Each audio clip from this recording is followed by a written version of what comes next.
Now, Britain has pledged up to £35 million to combat the practice of female genital mutilation in the hope of ending it within a generation. The International Development Minister, Lynn Featherstone, told a UN meeting in New York she hoped Britain's commitment would encourage other countries to follow suit. It's believed that globally, as many as 140 million women and girls have undergone female genital mutilation. The majority are in Africa. 25 African countries have declared the practice illegal, but it's thought 100 million girls in the continent have been circumcised. Campaigners have called Britain the European capital of female genital mutilation. David Cameron pledged last summer to tackle the issue. We are determined to end the barbaric practice of female genital cutting, making it illegal here in Britain and leading the way in countries like Somalia, where it affects a staggering 98% of women. But studies suggest that up to 20,000 girls under the age of 15 are currently at risk in England and Wales. In London alone, an estimated 6,500 girls between the age of 4 and 15 are at risk, despite a new law being introduced in 2003 to combat mutilation. There have been no convictions to date. This week, the UN has been meeting to discuss the status of women and debated the issue of female genital mutilation. It is time for action when up to 70% of women in some countries face physical and/or sexual violence in their lifetime. The British government's £35 million programme is expected to reduce the practice by nearly a third in priority countries over the next 5 years. It will also provide support to communities in the UK to help change traditions in their countries of origin.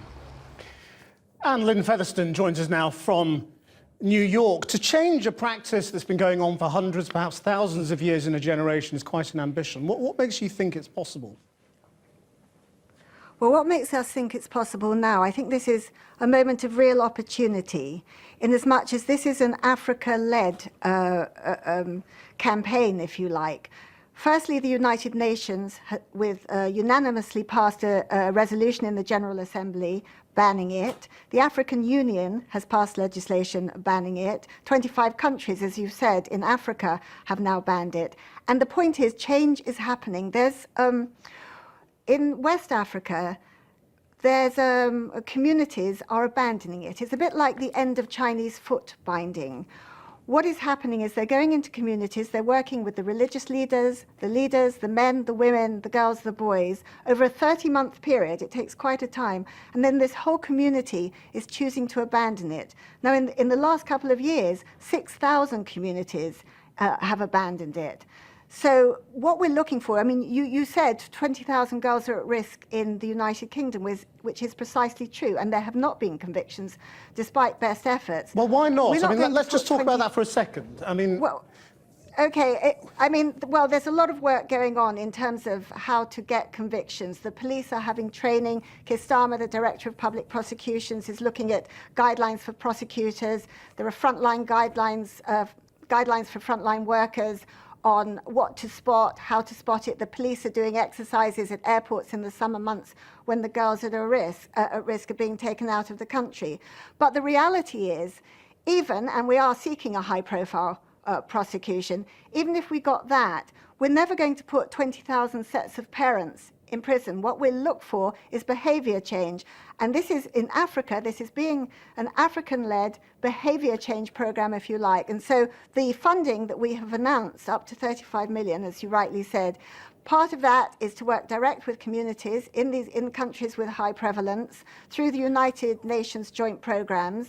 Part of it's about raising awareness, galvanizing a global movement. And will you keep that money going? I mean, for a generation?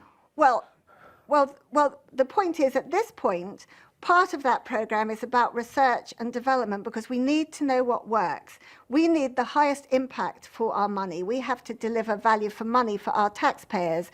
So the research part of the program will look at the community change, but they're also going to look at other things that are going on in other countries to address and tackle the issue of female genital mutilation.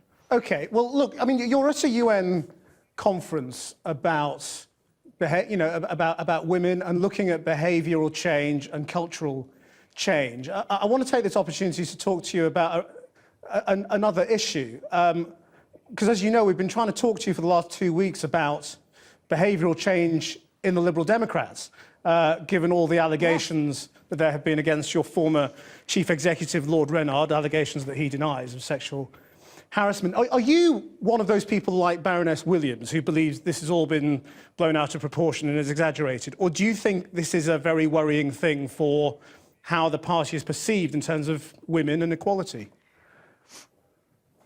Well, you know, I was Equalities Minister, so I'm hardly going to be delighted by the sort of news we've had in the front pages, and indeed how it was handled by the party. But the party, the Liberal Democrats, have launched 2 very serious investigations. When we see what comes out of those, I am expecting there to be procedures put in place that will make sure that it can't be dealt with the way it was dealt with. And also, if there's specific allegations about Lord Reynard, that they are dealt with too. It's not acceptable in our party, it's not acceptable in any party, and it's not acceptable in any company, including your own, across the world. But it does go on. The point is dealing with it and making sure that we absolutely deal with it in our party, because as a Liberal Democrat, I always think we're better than the others, and this was rather a shock. And just for clarity, because you, as you say, you were Equalities Minister and you were responsible for equality before you were in government as well. Had you heard any of these sorts of rumours, whether in general or specific terms? No. Absolutely nothing? No, absolutely nothing. And I think that's, you know, obviously since this came out, and we've obviously in the parliamentary, we talk and we say, did you know? And some people absolutely no knowledge, and several people who did have some knowledge of the whispers, not the specific allegations. So yes, no, it was a complete shock. If you want to know, my sister is a fan of Channel 4 News. She rang me and said, look what's breaking on Channel 4 News. That was the first I heard of it. Lynn Featherstone, thank you very much for joining us. And thank you to your sister as well.